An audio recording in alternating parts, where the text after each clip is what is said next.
तो बड़ी खबर है, मूक बधिर छात्रों समेत कई लोगों का धर्म परिवर्तन करने का मामला सामने आ रहा है। यूपी एटीएस ने आपराधिक धाराओं में मुकदमा दर्ज किया है। बटला हाउस में रहने वाले 3 लोगों पर मुकदमा दर्ज हुआ है। इस एफआईआर में इस्लामिक दावा सेंटर का नाम भी शामिल है। आईएसआई और विदेशी संस्थाओं से मिली फंडिंग के आधार पर धर्म परिवर्तन हुआ है और जिन छात्रों का धर्म परिवर्तन कराया गया उनके परिवार को भी नहीं बताया गया। बड़ी खबर।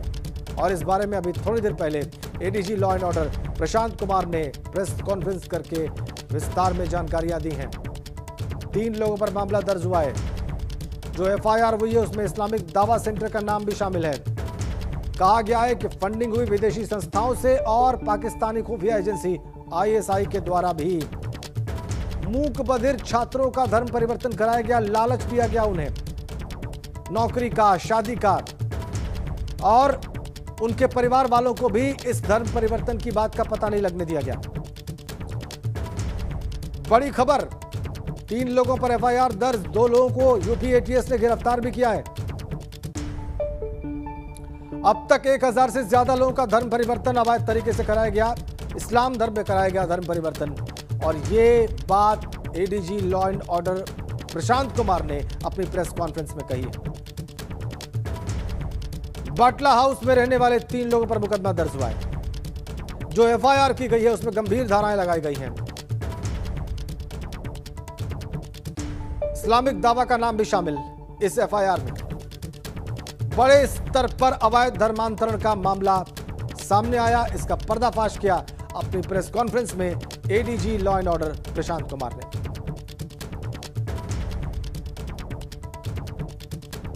जिन लोगों ने यह धर्मांतरण कराया उनमें से एक व्यक्ति खुद अपना धर्म परिवर्तन कर चुके थे। विवेक त्रिपाठी हमारे सहयोगी फोन लाइन पर है। विवेक, इस जो प्रेस कॉन्फ्रेंस हुई उसमें क्या सबसे बड़ी बात आपको नजर आई और इस पूरे प्रकरण में सबसे महत्वपूर्ण तथ्य आपके सामने अभी तक क्या है? जी देखिए राजेंद्र, ये 2 लोग पकड़े गए हैं। एटीएस ने पिछले दिनों गाजियाबाद में एक धर्म स्थल पर 2 लोग घुसने की कोशिश कर रहे थे, उनको पुलिस ने पकड़ा था। उनके पास ब्लेड भी थी और वो दोनों कन्वर्टेड मुस्लिम थे। और सबसे बड़ी बात यह है कि इस मामले में एफआईआर दर्ज हुई वहां गाजियाबाद में ही।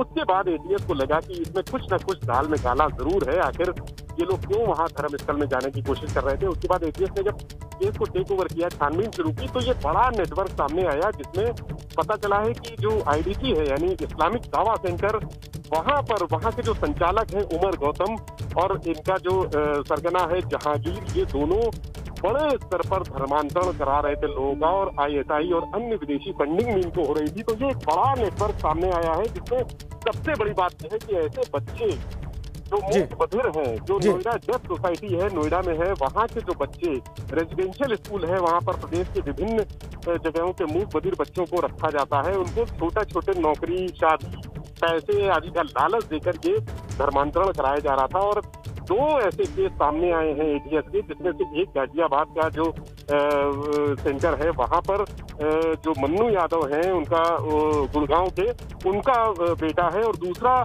जो कानपुर का एक बच्चा है वो इस समय कहीं साउथ इंडिया में, उसने वीडियो कॉल पे, चूंकि वो बोल नहीं सकते और सुन नहीं सकते, तो साइन लैंग्वेज जो है उससे बताया है उन्होंने सारी चीजें। जब ये चीजें प्रकाश में आई तब एटीएस ने इनके परिवार वालों से संपर्क किया और तमाम अन्य लोगों से संपर्क किया, तो ये पता चला कि एक बड़ा नेटवर्क है जो यूपी के गाजियाबाद से शुरू होकर, नोएडा से शुरू होकर देश के विभिन्न हिस्सों में लोगों को रेडिकलाइज कर रहा है, लोगों को भड़का रहा है, लालच दे रहा है, लोभ दे रहा है, किसी न किसी तरीके से कर रहे हैं। तो इस तरह से ये पूरी जानकारियां उसके बाद जब एटीएस ने छानबीन की तो 2 लोग पकड़े गए हैं। और इसके अलावा बहुत बड़ा नेटवर्क जो और लोग वो भी अभी है, इसके पीछे कई तमाम ऐसे लोग हैं, विदेशी फंडिंग है, जो जिन खातों में रुपया आ रहा है वो भी खाते पता लगाए जा रहे हैं। तो अभी शुरुआत है इस बड़े नेटवर्क की, इसके धीरे इसकी परतें खुलती जाएंगी। और एटीएस के जो अधिकारी हैं उनका ये कहना है कि 1000 से ज्यादा लोग अब तक उन लोगों, बिल्कुल ये बात उन्होंने कही है विवेक, बेशक।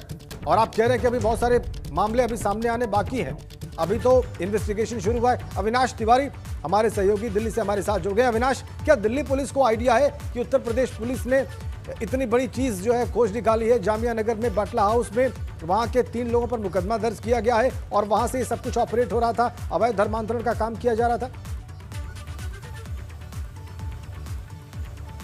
देखिए राजेंद्र, अगर बात करें तो अभी दिल्ली पुलिस को इस बात की इत्तला नहीं थी। अगर दिल्ली पुलिस को इस बात की जानकारी तो जाहिर तौर से बात है कि वो वहाँ पे छापेमारी करती और जो संबंधित लोग हैं उनको गिरफ्तारी करने के लिए कोई ना कोई प्रयास करती। चूंकि अब उत्तर प्रदेश पुलिस ने इस सारे जो गैंग है उसका भंडाफोड़ किया है, तो अब उत्तर प्रदेश पुलिस अब इंटेल अपना साझा करेगी दिल्ली पुलिस की। उसके बाद अगर बात करें तो दिल्ली पुलिस कार्रवाई करेगी। ऐसा हम पहले भी देख चुके हैं, जब PFI का मामला हुआ था तो PFI के मामले में भी उत्तर प्रदेश पुलिस ने सबसे पहले उजागर किया था। उसके बाद फिर दिल्ली में ही जामिया नगर में वहाँ पे छापेमारी हुई थी, ओखला में छापेमारी हुई थी PFI के दफ्तर पे, जिसके बाद आयकर विभाग ने कार्रवाई करते हुए PFI के फंडिंग पर बैन लगाया था। तो जाहिर तौर से बात है कि अब यूपी पुलिस ने जिस तरीके से इस पूरे मामले को उजागर किया है, उसके बाद वो अपना जो इंटेल है वो दिल्ली पुलिस के साथ साझा करेगी। फिर उसके बाद दिल्ली पुलिस जरूर जो है जामिया नगर जो तमाम सारे संबंधित इलाके वहां पे जाके कार्रवाई करेगी, छापेमारी करेगी और ये देखने की कोशिश करेगी कौन सारे लोग ये लोग थे जो इस तरीके के गैंग को चलाते थे और इनमें कौन कौन लोग शामिल है। जाहिर तौर से बात है कि काफी बड़ा मामला निकल कर सामने आया और देश भर में इस तरीके की कार्रवाई अगर की जा रही थी धर्मांतरण की और जिसमें ISI का पैसा आ रहा था, तो वाकई में काफी जो है संदिग्ध ये मामला था और काफी संवेदनशील मामला है। तो लिहाजा अब उत्तर प्रदेश पुलिस ने इस पूरे मामले का खुलासा किया है, जिसके बाद वो तमाम सारे जो राज्यों की पुलिस है उसके साथ इंटेल साझा करेगी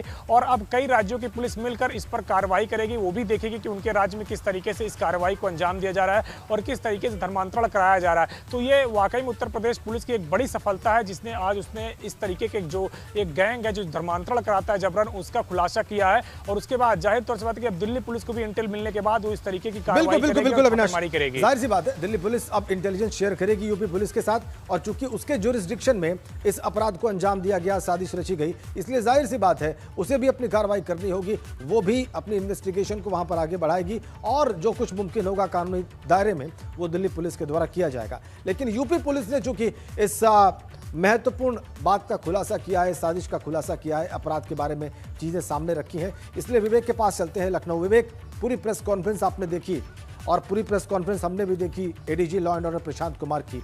सिलसिलेवार तरीके से उन्होंने पूरे प्रकरण के बारे में जो लिखित चीजें उनके पास थीं उसके बारे में पढ़कर बताया। जो बात प्राइमा फेसी निकल कर आई वो एक तो ये कि इसकी फंडिंग बाहर से हो रही थी, ISI और विदेशी एजेंसीज इसमें इन्वॉल्व थी। 1000 लोगों का अवैध धर्मांतरण कर दिया गया, उन्हें इस्लाम धर्म में कन्वर्ट किया गया, उसमें मूक बधिर बच्चे शामिल हैं। यह बहुत घिनौना अपराध जान पड़ता है। भारतीय दंड संहिता की धाराओं में भी जाहिर सी बात है इसके बहुत सारी धाराएं होंगी जिससे इन लोगों को दंडित किया जा सके। किन धाराओं में सबसे पहले बताइए मुकदमा दर्ज हुआ है और पुलिस आगे क्या करने वाली है?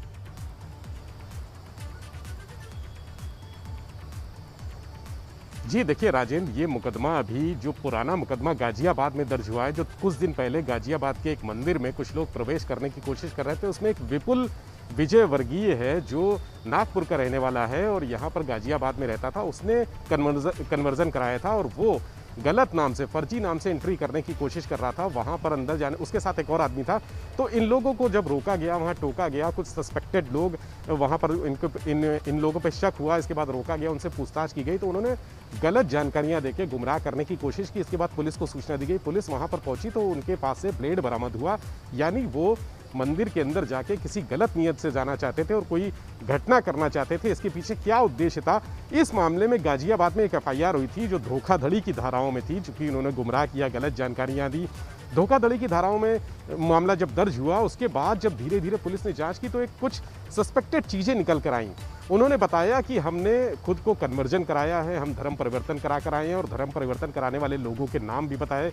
इसके बाद ये मामला एंटी टेररिस्ट स्क्वाड ने अपने सुपुर्दगी में लिया। उन्होंने जांच शुरू की। जब जांच शुरू हुई तो एक के बाद एक कलियां खुलती रही। बहुत सारे जो गंभीर बातें थी, जो देश की सुरक्षा और जो संप्रभुता है उसके लिए खतरे की बातें थी, वो सामने आने लगी। तब पुलिस ने उमर और जहांगीर नाम के 2 लोगों को अरेस्ट किया है। ये IDC नोएडा में, ठीक है, आप बता रहे हैं इस्लामिक, आप कह रहे हैं कि इस्लामिक सेंटर चलाते हैं। 2 लोगों को UP ATS ने अरेस्ट किया है। हमारे वरिष्ठ सहयोगी OP तिवारी हमारे साथ जुड़ गए हैं दिल्ली से। OP तिवारी जी, ये बहुत संगीन प्रकरण निकलकर सामने आ रहा है और एक पुराने गाजियाबाद में रजिस्टर्ड केस की तफ्तीश में निकलकर सामने आ रहा है। दिल्ली के जामिया नगर में इसकी साजिश रची गई, नोएडा में इस अपराध को अंजाम दिया गया, गाजियाबाद में पहले से ही मामला दर्ज है। आपको क्या सूचनाएं मिल रही हैं? देखिए, मैं आपको बता दूं, इस मामले में मामला केवल उत्तर प्रदेश तक या दिल्ली तक सीमित नहीं है। इस मामले में जो एटीएस को सूचना मिली थी उसके मुताबिक इस मामले के तार हरियाणा से भी जुड़ गए हैं। हरियाणा में एक राजीव यादव नाम के शख्स ने शिकायत की थी कि उनके बेटे का भी जबरन धर्म परिवर्तन करा दिया गया है, उनका और बेटा मूक बधिर है।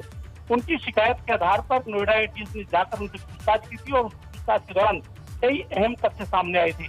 एटीएस को ये शक है कि ये जो तमाम कार्रवाई है ये आईएसआई और उससे जुड़े संगठनों के निर्देश पर और उनके द्वारा की जा रही फंडिंग के आधार पर की जा रही है और इसका उद्देश्य भारत में बगावत फैलाना है। जी ओपी तिवारी जी, ये तो बहुत संगीन मामला हो गया। अगर आईएसआई इसमें इन्वॉल्व है, अगर फॉरेन फंडिंग एजेंसीज इसमें इन्वॉल्व हैं, उनका पैसा भारत में आ रहा है और उनका उद्देश्य भारत में बगावत खड़ी करना है अवैध धर्मांतरण के जरिए, तो ये बहुत बड़ा मामला अपने आप में हो जाता है। आप कह रहे हैं हरियाणा से भी इसके तार जुड़े हुए हैं, इसका मतलब अगर तफ्तीश की जाए तो अन्य राज्यों से भी इसके कनेक्शन अभी निकलकर सामने आ सकते हैं। बिल्कुल, एटीएस ने जो अपनी एफआईआर लिखी है, ड्राफ्ट कराई है, उसमें उन्होंने बड़े स्पष्ट तौर पर कहा है कि कुछ देश विरोधी व असामाजिक तत्व, धार्मिक संगठन, सिंडिकेट, आईएसआई व विदेशी संस्थाओं के निर्देश में उनसे प्राप्त फंडिंग के आधार पर लोगों का धर्म परिवर्तन कर देश की जनसंख्या संशोधन को तीव्र गति से बदल रहे हैं। यानी स्पष्ट है कि मामला यहाँ तक नहीं है, इसके तार विदेशों से भी जुड़े हुए हैं। एटीएस ने यह भी स्पष्ट कहा है कि जिन लोगों ने धर्म परिवर्तन कराने के लिए जो लोग काम में जुड़े हुए हैं, उनके खातों में अनाप शनाप तरीके से पैसा आ रहा है, इसकी जांच की जानी बेहद जरूरी है। यानी इसके तार केवल दिल्ली, उत्तर प्रदेश या हरियाणा से नहीं, हो सकता है जांच के दौरान इसके तार और भी कई राज्यों से जुड़े मिले। जी ओपी तिवारी जी, ये तो फिर इस तरफ भी प्रश्न उठते हैं कि अगर फॉरेन से फंडिंग हो रही थी, अगर इसमें आईएसआई इन्वॉल्व थी और उसके बाद भी ये प्रकरण उत्तर प्रदेश पुलिस की जानकारी में आया, दिल्ली पुलिस को इसकी जानकारी नहीं थी, तो ये बहुत चिंताजनक है। देखिए, मैं आपको बता दूं, जो हरियाणा से जो राजीव यादव नाम के शख्स सामने आए हैं, उन्होंने पुलिस की पूरे प्रशासन पर बहुत बड़े सवाल उठाए हैं। उन्होंने अपने बयान में साफ तौर पर यह कहा कि उनका पुलिस प्रशासन पर विश्वास नहीं रह गया है। उन्होंने हर जगह शिकायत, लेकिन उनकी शिकायत कहीं पर सुनी ही नहीं जा रही, चाहे हरियाणा हो, चाहे दिल्ली हो, चाहे उत्तर प्रदेश हो। यानी कि ऐसे और भी कई लोग हो सकते हैं जिन्होंने संभवतः शिकायतें की हो, तो उनके मूक बधिर बच्चों को इस तरह का टारगेट किया जा रहा है। लेकिन मैं आपको और एक इसमें अहम बात बता दूं कि एटीएस ने अपने एफआईआर में ये भी स्पष्ट तौर पर कहा है कि कई लड़कियों का भी जबरन धर्म परिवर्तन कराया जा रहा है। यानी इस मामले के तार बेहद संगीन है। आखिर वो कौन सी लड़कियां हैं, किनके निर्देश पर कराया गया, और उस मामले की सुनवाई आखिर वहाँ की पुलिस या वहाँ का प्रशासन क्यों नहीं कर रहा। अब इस मामले की जांच अगर सही तरीके से की जाएगी तो इसके तार कई राज्यों से जुड़े मिलेंगे। साथ ही इसमें और भी कई बड़े लोग, प्रभावशाली लोगों के नाम सामने आ सकते हैं जो इस पूरे मामले में इन्वॉल्व हो सकते हैं। जी बहुत बहुत धन्यवाद ओपी तिवारी जी आपका। देखिए कितना गंभीर और संगीन ये मामला निकलकर सामने आ रहा है। इसी मामले में थोड़ी देर पहले जो ADG law and order Prashant Kumar ने कहा, वो देख लीजिए। एवं अन्य कमजोर वर्गों के लोगों का बृहद स्तर पर सामूहिक धर्म परिवर्तन कर रहे हैं। उमर ने यह बताया पूछताछ में कि उन्होंने अभी तक लगभग 1000 गैर मुस्लिम लोगों को मुस्लिम धर्म में परिवर्तित कराया है तथा बड़ी संख्या में उनकी मुस्लिमों से शादी कराई गई है। उमर एवं उसके सहयोगियों द्वारा धर्म परिवर्तन हेतु इस्लामिक दावा सेंटर, जो जोगाबाई एक्सटेंशन जामिया नगर में है, वहाँ से इस संस्था का संचालन किया जाता है, जिसका मुख्य उद्देश्य गैर मुस्लिमों का धर्म परिवर्तन कराना है। इस कार्य हेतु इसके व इसकी संस्था के बैंक खाताओं में तथा अन्य माध्यमों से भी भारी पैसे उपलब्ध कराए जाते हैं। इस कार्य हेतु विदेशों से भी फंडिंग की जाती है, जिसका उपयोग धर्मांतरण हेतु किया जाता है। उमर के बहुत सहयोगी हैं, जिनमें से मुफ्ती काजी जहांगीर आलम, निवासी 23/1 4th floor, village Jogabai, Jamia Nagar, Nai Delhi, जो धर्मांतरण में इस आपराधिक षड्यंत्र में सहयोगी है, के द्वारा धर्मांतरण से संबंधित प्रमाण पत्र, विवाह की प्रमाण पति विधि विरुद्ध ढंग तैयार कराए जाते हैं। यह भी प्रकाश में आया है कि नोएडा डेफ सोसाइटी, जब यूपी एटीएस ने अरेस्ट किया इन दो को, उसकी एक्सक्लूसिव तस्वीरें आप देख रहे हैं। यूपी एटीएस ने इन 2 आरोपियों को जब गिरफ्तार किया उसकी एक्सक्लूसिव तस्वीरें इस वक्त एबीपी गंगा की स्क्रीन पर आप देख रहे हैं। बड़ा प्रकरण, ये बड़ा मामला, इसके तार देश के अन्य राज्यों से भी जुड़े नजर आ रहे हैं। 2 गिरफ्तारियां यूपी एटीएस ने की हैं। यूपी पुलिस सक्रिय इस मामले में, और इसलिए हम चलेंगे विवेक तिवारी के पास। विवेक, इस सारे प्रकरण के तार हरियाणा से भी जुड़ते नजर आ रहे हैं, और हरियाणा में जिस व्यक्ति ने शिकायत की कि उसके बच्चे का धर्मांतरण कराया गया, विवेक, अभी हमारे वरिष्ठ सहयोगी ओपी तिवारी ये कह रहे थे कि जब उन्होंने पुलिस को इसकी शिकायत की, वहां के प्रशासन को इसकी शिकायत की, तो इसकी सुनवाई ही नहीं हुई। दिल्ली पुलिस को जामिया नगर में बाटला हाउस में इस प्रकरण पे जो कुछ भी चल रहा था साजिश में, उसकी जानकारी नहीं है। अकेले उत्तर प्रदेश पुलिस इन्वॉल्व है और उसने इस मामले का खुलासा किया है, और अब हो सकता है जांच आगे बढ़े और अन्य इसके कनेक्शन सामने आए। इससे पता चलता है कि बहुत कुछ चल रहा था और जानकारी नहीं थी बहुत सारे लोग।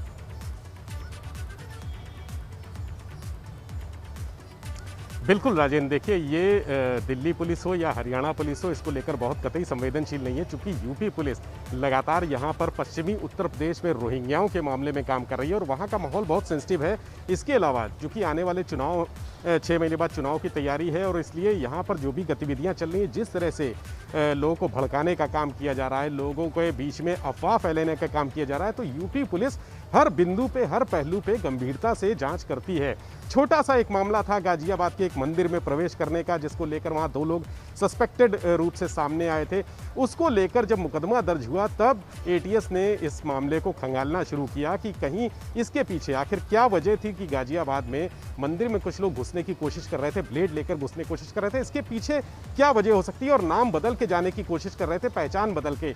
इसके पीछे का राज क्या है, ये जानने की कोशिश जब सामने आई, एटीएस ने जब इसमें पड़ताल शुरू की है, तब ये सारी चीजें धीरे धीरे सामने आई कि ये नेटवर्क जो धर्म परिवर्तन का नेटवर्क है, ये करीब 2 साल से दिल्ली आसपास और पश्चिमी उत्तर प्रदेश के कई हिस्सों में, कई जनपदों में चल रहा था। और यहाँ से न सिर्फ हरियाणा बल्कि अन्य राज्यों में, जो साउथ के राज्य, दक्षिण भारत के राज्य हैं, वहां से तार जुड़े हुए हैं। और कुछ लड़के, जैसे कानपुर के कल्याणपुर का एक लड़का है जो डेफ स्कूल में पढ़ता था, वो साउथ के एक राज्य में पाया गया है, दक्षिण भारत उसको भेजा गया धर्म परिवर्तन करा के, और उसने अपने माता पिता से वीडियो कॉल पर साइनेज लैंग्वेज में बात की है। और इस बात को एटीएस के अधिकारियों ने भी देखा है, सुना है, सारी चीजें समझी हैं। अब एटीएस उस बच्चे को रिकवर करने की कोशिश कर रही है कि वो कहां पर है, क्योंकि उसके बाद से उसका मोबाइल बंद है, तो रिकवर करने की कोशिश कर रही है कि कहां पर है वो बच्चा, और इस तरह के कितने और बच्चे। इसके अलावा कुछ महिलाएं भी हैं यूपी और अन्य जनपदों की, अन्य प्रदेशों की, इनको ट्रैक करके, इनको ट्रेस करके यूपी एटीएस और भी बहुत सारे रहस्य सामने ला सकती है, और भी बहुत सारे तथ्य प्रकाश में ला सकती है, और भी सारे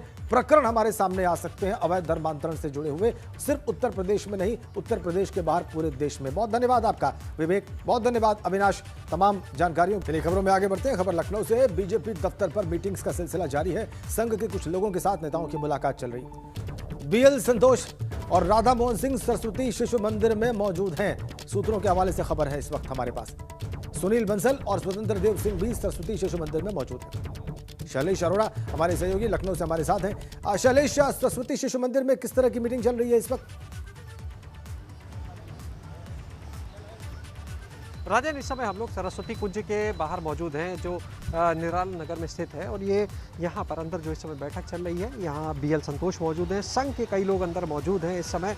इसके अलावा प्रदेश प्रभारी राधा मोहन सिंह, प्रदेश अध्यक्ष स्वतंत्र देव सिंह, संगठन महामंत्री सुनील बंसल, ये सभी लोग इस समय इस सरस्वती कुंज के अंदर मौजूद हैं। 10:30 बजे करीब ये लोग यहाँ पर पहुँचे थे, और तब से बैठक का ये सिलसिला जारी है। लगभग 2.5 घंटे होने वाले हैं, तब से यहाँ पर बैठक चल रही है।